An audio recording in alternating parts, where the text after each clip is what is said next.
tous les sacrifices, tels que les holocaustes, les sacrifices pour le péché, les sacrifices de culpabilité, les sacrifices d'action de grâce et les offrandes, nous parlent de la perfection du sacrifice unique du Seigneur Jésus-Christ.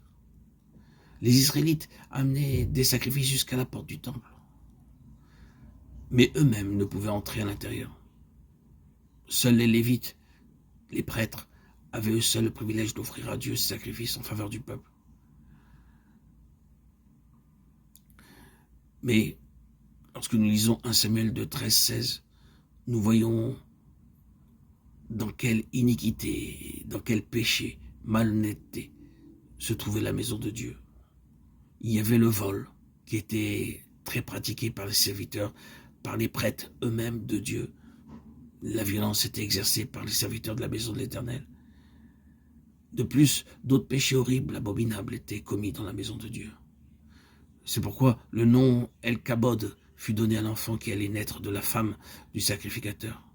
Et de nos jours, nous pouvons constater que les mêmes choses se reproduisent dans la maison de Dieu.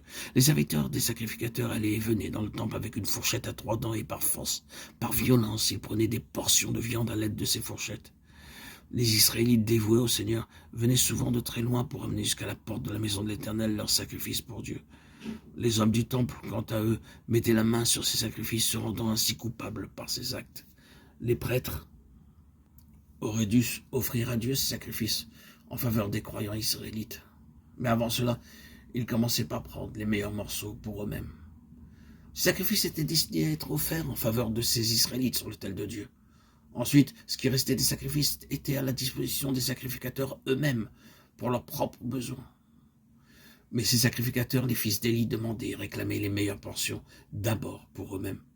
Très souvent, usant de violence, ils attiraient eux-mêmes ces viandes sacrifiées par les croyants. C'est en usant de force qu'ils volaient Dieu, s'appropriant ce qui lui était offert. C'est pour cette raison que toutes sortes de péchés abominables se pratiquaient dans la maison de Dieu. C'est pourquoi les ténèbres et l'obscurité envahirent la maison de Dieu. La parole de Dieu devint rare en ces jours-là. Il n'y avait pas de vision de la part de Dieu, pas de message en provenance du ciel. Les ténèbres envahissaient la maison de Dieu. Et de nos jours, nous trouvons ce même état de choses en beaucoup de lieux qui portent le nom du Seigneur Jésus-Christ. Vu de l'extérieur, nous avons de magnifiques édifices, de grands bâtiments, et tout semble en ordre, tout semble parfait. À l'intérieur, nous trouvons des orgues de première qualité, des tapis et du mobilier de premier ordre. En nous basant sur l'exemple de ces fils d'Élie, nous pouvons par extension affirmer que de nos jours, aussi dans bien des endroits, il n'y a que rapine et malhonnêteté, il n'y a que péché. Ceux qui auraient dû offrir à Dieu sa portion, le servant lui premièrement le priver et lui dérober ce qui lui appartenait.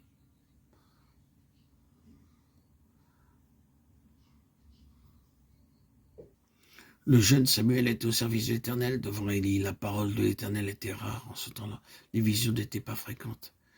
1 Samuel 3, 1. Les péchés et l'iniquité se trouvaient dans la maison de Dieu.